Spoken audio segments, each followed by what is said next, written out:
Hi, everyone, and welcome back to Brian's Horror Corner, and welcome to this movie review video as part of my Psycho franchise review series for the month of June here. So today we're going to take a look at the first sequel to the original Psycho, and that is Psycho 2 from 1983 that I have here on Blu-ray, the collector's edition from Scream Factory, just like I did the original Psycho. So yeah, Psycho 2, let's just go ahead and get into it starting with the setup, the premise, and the cast, and then I'll get into my thoughts and review, which will be spoiler free. So, Psycho 2 is a 1983 American psychological slasher film directed by Richard Franklin, written by Tom Holland, and starring. Oh, we'll get into that later. It is the first sequel to Alfred Hitchcock's 1960 film Psycho and the second film in the Psycho franchise. Set 23 years after the first film, it follows Norman Bates after he is released from the mental institution and returns to the house in the Bates Motel to continue a normal life. However, his troubled past continues to haunt him as someone begins to murder the people around him. The film is unrelated to the 1982 novel Psycho 2 by Robert Bloch, which he wrote as a sequel to the original 1959 novel Psycho. So that's the gist of it. So 22 years after his killing spree, Norman Bates has overcome his delusions and accepted that his mother is dead. Having never been convicted of murder, he was found not guilty of it. He was found not guilty by reason of insanity. Bates is released from a mental institution by the court after being deemed mentally sound. Marion Crane's sister, Lila, the widow of Marion's former lover, Sam Loomis, vehemently protests Norman's release, but her pleas are dismissed. Against the advice of Dr. Bill Raymond, Norman takes up residence at his old home behind the Bates Motel. Norman's assimilation into society appears to be going well until he begins to receive mysterious phone calls and notes from Mother at the house and at the diner that he starts work at. While Norman is renovating the motel, he hears voices in the house and enters his mother's bedroom to find it exactly as it was 22 years ago. A sound lures him into the attic where he is locked in.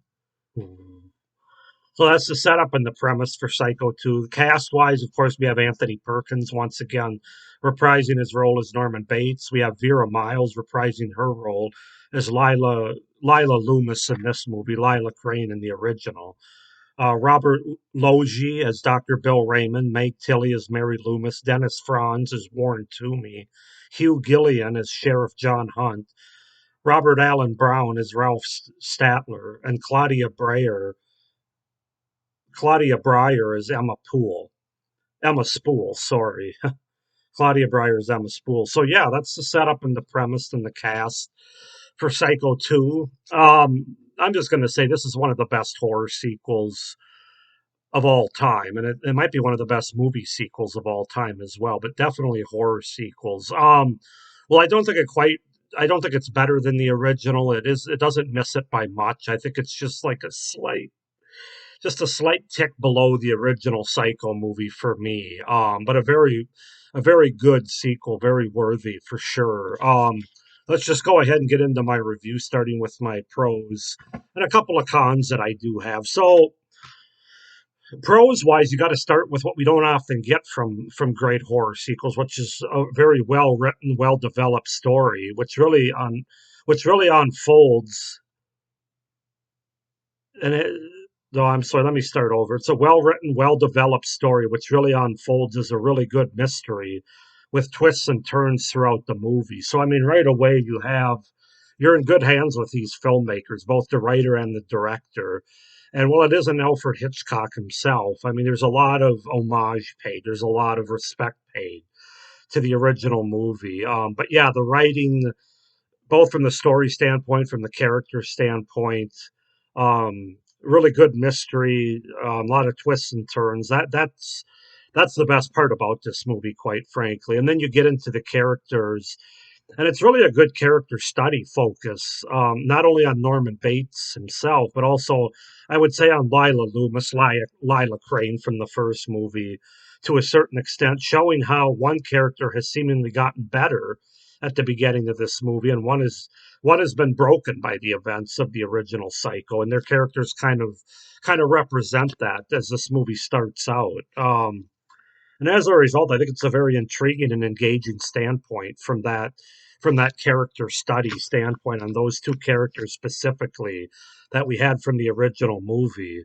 You really have strong characters overall in this movie as a result from great writing and terrific performances by the entire cast, really. There's really not a false note or a badly written character anywhere here. Of course, the performances are led by the great Anthony Perkins, who's really at the top of his game. He might even be better in this movie, certainly just as good as the original Psycho.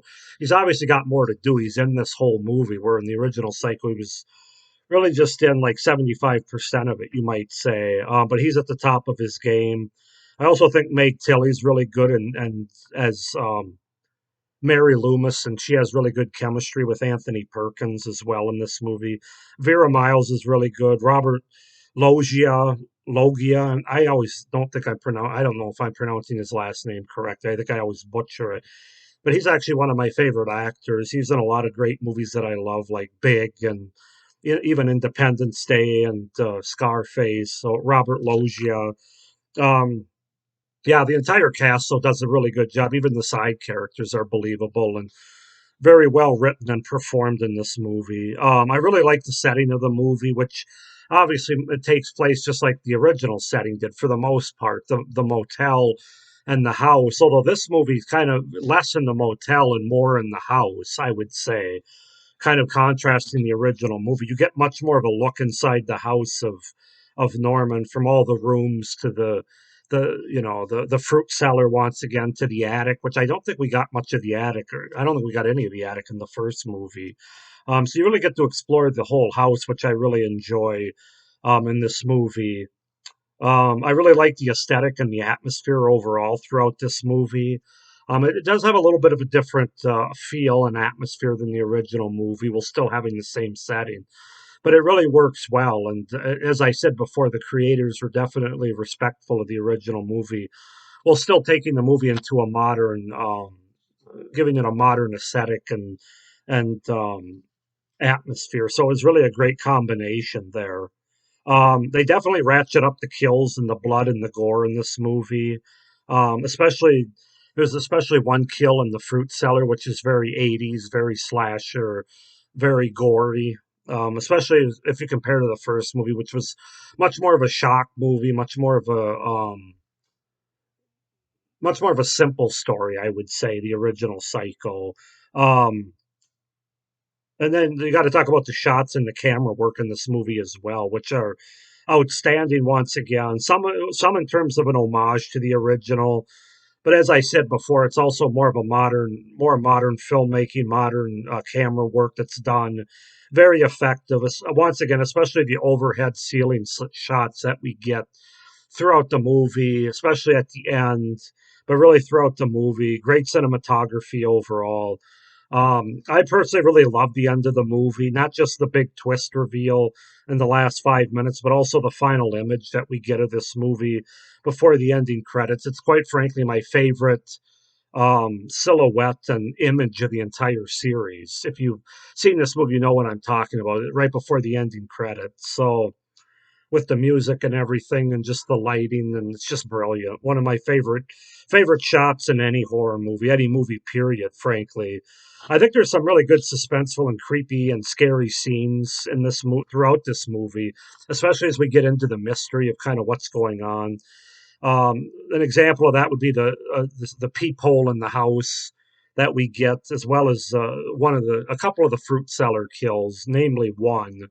I think the score and the musical cues are really effective for this movie. Certainly not as iconic as Bernard Herrmann's score in the original movie, but I think they work well for this movie. And I don't think they're that big of a drop off from the original. I think they do a good job of building tension, especially towards the end of the movie, using these musical scores in this score to the movie to its benefit. So yeah, lots of great pros to Psycho 2. It's just I can't speak enough about what a great horror sequel it really is.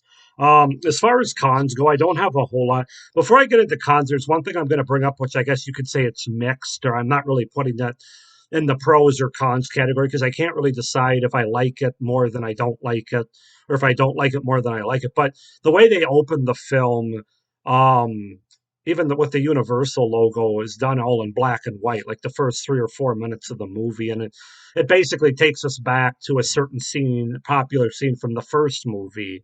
Part of me likes it because I think it's a really nice transition into the sequel, and it's kind of like the Wizard of Oz. You go from black and white to colors. We sort of step into either modern times or kind of a new world as it is now. Um, I think it's but I think it also works against the filmmakers to have it at the beginning because right away you're kind of up against it in terms of everybody's going to remember that great scene from the original movie. So right away you're trying to live up to it and even surpass it. And fortunately for them, I think they do live up to it with this sequel. But it's an interesting choice that they went with that route. Ultimately, I think I do like it a tad more than I don't like it. I know some other people have mentioned that it's some of the critics I know at the time mentioned that they didn't think it was the best idea because right away then you got Hitchcock on screen and you're kind of up against it the whole time to try to outperform him or live up to not outperform him so much but live up to what that scene reminded us of from that original movie. So it was an interesting choice, an interesting way to start the movie, but ultimately I do kind of like it. And I think I like it more because this movie stands on its own. It's a good enough movie where it's not dragged down by that at all. I think if it were a lesser movie and they did that, it wouldn't work as well. So I guess I'm going to call that kind of a mixed thing that I just wanted to bring up. As far as getting into the cons go, these are kind of nitpicky cons. There's nothing that really is like an awful con, but the teenagers going into the basement. Certainly, if you didn't know what year this movie took place, and that certainly gave it away, or what decade even, it just kind of seemed out of place for a psycho movie. It kind of came out of nowhere, especially those two young characters. I kind of feel like they were trying to be a part of the '80s slasher craze more than the plot of the psycho movies. That was definitely something that was very '80s slasher there. I just kind of felt like it was out of place and it didn't need to be there. But again, I understand why they put it in. I guess a bigger con would be the fact that there are some logic issues, some logic gaps in regards to as certain twists are revealed and certain things happen throughout this movie. When you look back, there's some plot contrivances. There's some plot gaps there that don't hold up quite as well. Especially also some timing issues. I'll just give an example. Towards the end of the movie, there's somebody's killed, and then this person gets buried in the basement in the fruit cellar. But the amount of time that takes place between when this person would have gotten killed and when how somebody could have buried him, especially when you find out who it actually was at the very end of the movie, just doesn't really quite add up. There's some plot contrivances and some time inconveniences there that just don't really hold up. Um, so yeah, there are some logic gaps, as I said, especially when you think back on the whole movie at the end. Once you go through it, you're really not thinking about it much at the time that you're going through it. But there are some things that are once reveals take place and twists happen that, well, wait a minute, now that doesn't. Another plot contrivance, and this is more of a story one, is why the hell would why would they allow Norman to come back to this house where all his troubles took place in the first place? But again, they're doing it because we got to move the story forward. You're not going to take them to Denver, Colorado, or something. That's not a psycho movie. Then it's far less interesting. So I get it. And then they even make mention of not having somebody keep a close watch on him, given what had happened before. But that's kind of explained away by the doctor who talks about budget cuts for the hospital. But yeah, I don't know. Again, it's not a huge thing, but it's just part of some of the plot conveniences and logic gaps in the movie. The final twist of the movie could be a bit of a turnoff to some people, especially if you really like the original movie and kind of knowing what came before and how Norman came to be disturbed, not only in the first movie, but before the first movie. And what we are presented with now by the end of this movie, it might turn some people off. It really didn't bother me. And as we get into the next couple movies, you'll kind of know why. I'm not going to get into it here, but if you're just watching the first two movies, it could be a bit of a bitter pill to swallow for some, especially moving forward with this franchise, with how they end this movie. But that's really all I've got for cons, guys. This is a fantastic sequel to the original. It doesn't quite reach the level of the original for me. I know some people have it better than the original, and I can respect that.